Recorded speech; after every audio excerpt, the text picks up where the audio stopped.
Going to go into the world of Stranger Things here. So we know the series ended. Take your pick. You either loved it or hated it based on what you saw from the finale, or you're somewhere in the middle. I mean, I'm kind of somewhere in the middle, honestly. I didn't hate it or love it.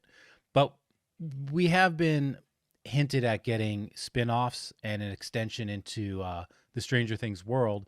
And a couple days ago, we didn't have time to cover this in the last couple days, but figured we'd cover it today.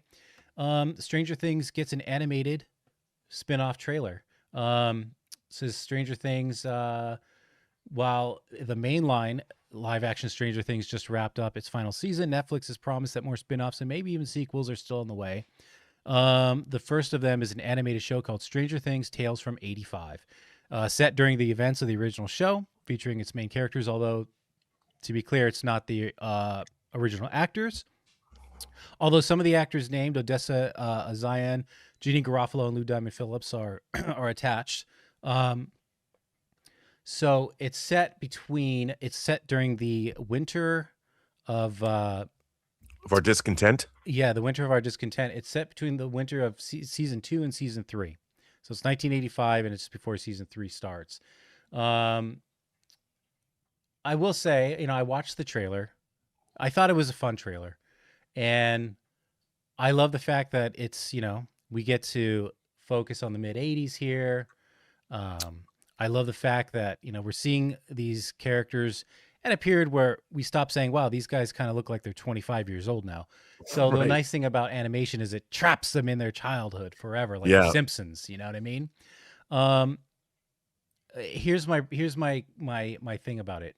It's you walk a tightrope with something like this, because what you're saying is this takes place between 2 seasons.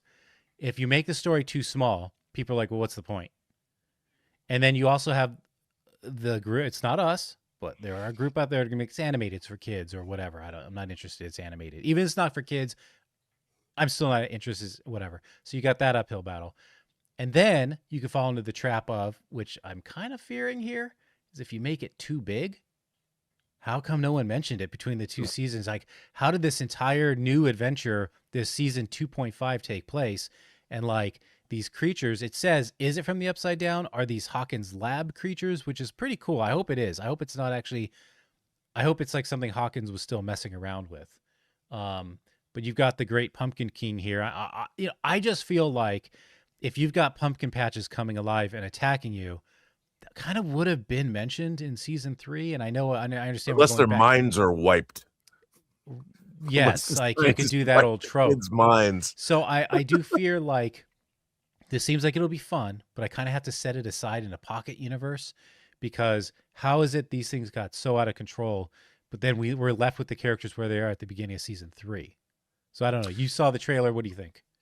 Well, I'm just wondering, because the James Bond movie A View to a Kill came out in 1985, so maybe they'll use that song. The theme song. I think about albums like Scritti Politti, Cupid and Psyche came out in 85. I love the music in the trailer. Came out in 85. Yeah, I know. Yeah, so no, I'm just thinking that was a seminal year in my life. But look, will it be cool? I hope so. Right. I mean, obviously they're going to milk this. It's their premier franchise, and it's not surprising they're doing this. I like the style of it. I like the artwork. I like the color palette they've chosen. The artwork sort of reminds me of What If. Yeah, it does kind of, and I like it. I mean, hopefully it's good. I mean, Yeah, I mean, I think we're in the same boat here, but I think what would be more interesting, I'm looking forward more to the actual spin-offs. This is not a spin-off. This is like a fill-in-the-blank kind of thing. Yeah, I want to see more stories. I want to see more stories in this Hawkins world, but also it doesn't have to be that. Like, what's going on in this lab? Who are these people? What are the origins of this? What's going on in Russia? Like, there's other side stories you could tell. Yeah, and I'm looking forward to more of that than this. Guys, we want to take a second to thank the sponsor of today's episode, PrizePicks.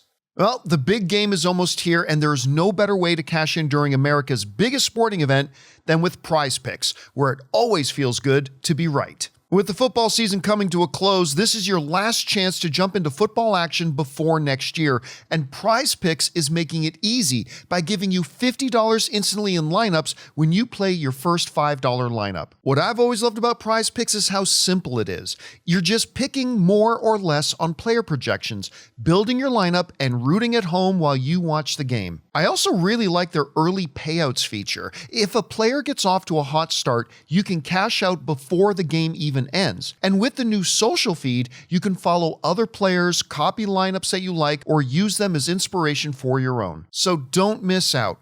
Download the PrizePicks app today and use the code Campea to get $50 in lineups after you play your first $5 lineup. That's code Campea to get $50 in lineups after you play your first $5 lineup. PrizePicks. It's good to be right. But I don't know. What do you guys think? You saw the trailer. Have you seen the trailer? Do you care about it? Is it not in your wheelhouse? Is it at least another chance to jump back into Stranger Things and get that overall tone that a lot of us love? I know I did. Let us know in the comments below. Hey guys, thanks so much for watching this video. Make sure you like the video, leave a comment, and subscribe to our channel. And don't forget, we have a daily podcast called the John Campea Show podcast, available on Apple Podcasts, Spotify, or your favorite podcasting app of choice. Go and subscribe to it today so it'll be there when you need it.